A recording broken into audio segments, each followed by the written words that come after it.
I keep the grease pencil in my left breast pocket. Not regulation. Regulation says the pencil goes in the tool satchel, clipped to the D-ring. But I have kept it in my pocket since my first rotation on the Verith contracted maintenance decks, because the day you need to draw a hazmat boundary line is never the day you have time to open a satchel.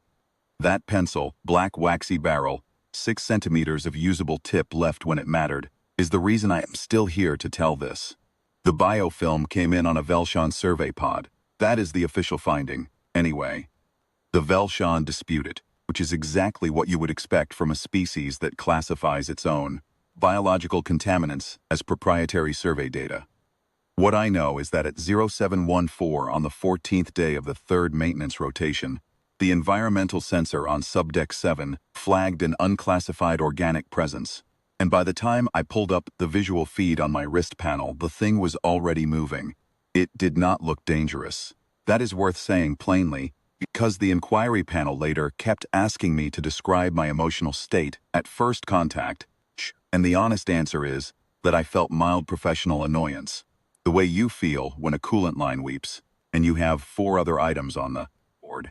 The organism was a thin gray-gold film, maybe 2 millimeters thick, creeping along the seam between the deck plate and the base of a conduit housing. It caught the overhead panel light and shimmered slightly. It looked like a slow oil slick. I thought contamination, organic origin, probable vel'shan residue. I thought spray it and log it. I sprayed it. Standard biohazard suppressant, the orange can formula we carry for vel'shan-adjacent biological events. The organism paused for perhaps 4 seconds. Then it moved around the suppressant puddle as though the puddle were furniture. I sealed the deck hatch at the maintenance corridor end and called the watch officer. Watch Officer Theron told me to hold position, initiate secondary containment, and wait for the hazmat team. Secondary containment on Subdeck 7 means the magnetic seal panels in the overhead. They drop and create a segmented pressure boundary every 12 meters. I triggered them. All 4 panels locked down in sequence. I watched the feed. The organism went through the seal gap at the deck plate level. The magnetic panels do not seat flush against the deck. There is a 3 millimeter tolerance gap for thermal expansion. 3 millimeters is, it turns out, sufficient. I reported this to Theron. Theron told me the hazmat team was 12 minutes out. I looked at the feed. The organism was now on my side of the second seal panel and moving toward the third. I did the arithmetic. 12 minutes, 4 remaining panels, organism velocity approximately 1 panel per 90 seconds. The hazmat team was not going to make it. Pulled the emergency blast door on the starboard maintenance corridor. Solid alloy, no gap hydraulic seal at deck level. The organism reached the blast door at the 6-minute mark. I watched it probe the hydraulic seal at the base, find the microfissure where the gasket had begun to dry set, and push through over the course of about 40 seconds. 40 seconds. I had been on this deck for 11 months and I knew that gasket needed replacing, and I had logged it twice, and both times the parts request had come back deferred.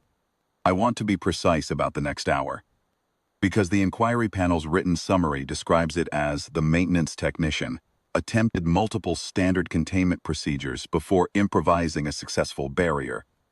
That makes it sound orderly. It was not orderly.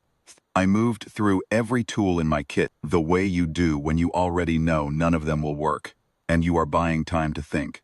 I used the secondary suppressant, the blue can, high alkaline suspension, rated for vel'shan class organics. The organism slowed, tested the edge, went around. I used the emergency adhesive foam rated to bond alloy to alloy in vacuum. The organism went through in under 2 minutes, leaving a clean channel. I dragged a service locker in front of the main corridor access, and it went under via a drain channel I had not thought to cover. At the 2-hour mark, I was at the far end of Subdeck 7, back against the aft bulkhead, and the organism was 12 meters away, filling the corridor in a low, even sheet. Theron called again. The hazmat team had been delayed. A secondary containment failure on the deck above pulled them to a higher priority event. I asked how long. He said he did not know. I looked at the organism. It shimmered under the panels. It was not aggressive in any way that I could name.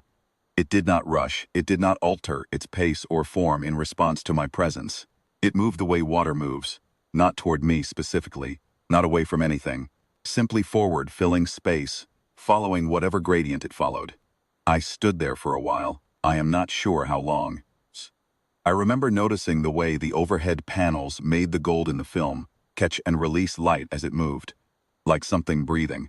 Then I put my hand in my breast pocket and found the grease pencil. I do not know why I did it. I have turned that question over enough times that I have given up trying to answer it cleanly. The honest version is that I am a maintenance technician, and when I run out of tools I fall back on procedure, and the procedure for a hazmat zone boundary is to mark the deck. You draw the line. You draw it so the next person who comes in knows where the boundary is. It is not a barrier, it is a notation. It means, here is the edge of the problem. I crouched down and I drew a line across the deck plate. Grease pencil, full width of the corridor, wall to wall, pressing hard enough that the wax went into the expansion seam between the plates. Black waxy stripe, maybe a centimeter wide, uneven at the edges, where the pencil skipped across a weld point. The organism reached the line at the 4-minute mark. It stopped. I watched it probe the line from the left side, then the right. It sent a thin tendril across the surface, touched the wax, and retracted. It thickened at the edge, pressed forward, retracted again. For 20 minutes it worked the line from a dozen angles, and not once did it cross. I did not move. I did not call Theron. I sat down on the deck with my back against the bulkhead and I watched it, and I tried to think through what I knew. The suppressant formulas had both been aqueous suspensions. The foam was polymer-based, petrochemical origin. The organism had moved through all of them. The grease pencil was a wax-based compound, calcium and zinc salts in a paraffin. Carrier, the kind of industrial marking pencil that has not changed appreciably in 140 years, because nothing has come along that's better for marking alloy in variable temperature environments.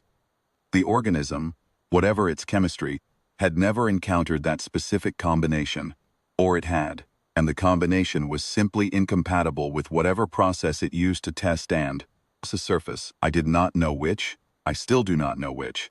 What I know is that it held the line. At the 6-hour mark, Theron called to tell me the hazmat team was inbound, 20 minutes out. I told him I had established a working perimeter. He asked what I had used. I told him a grease pencil. There was a silence on the line that I have thought about since. Disbelief. Theron had been a watch officer on vel'shan contracted decks for 9 years, and nothing surprised him for long. It was the silence of a man updating his understanding of the situation. A grease pencil, he said. A grease pencil, I said. The team arrived 18 minutes later with full-spectrum containment gear, 4 canisters of a compound I had never seen, and a vel'shan xenobiology consultant who spent the first 10 minutes of her assessment crouched at the line making notes on a handheld recorder before she said anything to me at all. When she finally stood and turned around, she looked at the line, then at me. Then at the pencil still in my hand, she said, in the careful flat vel'shan accented standard that always sounds like someone reading aloud from a manual, this compound. It is in common use? I told her it was the most common marking tool on any human-maintained deck in the sector. She made a note. She did not say anything else. The inquiry panel asked me, later, whether I had known the grease pencil would work. I told them no.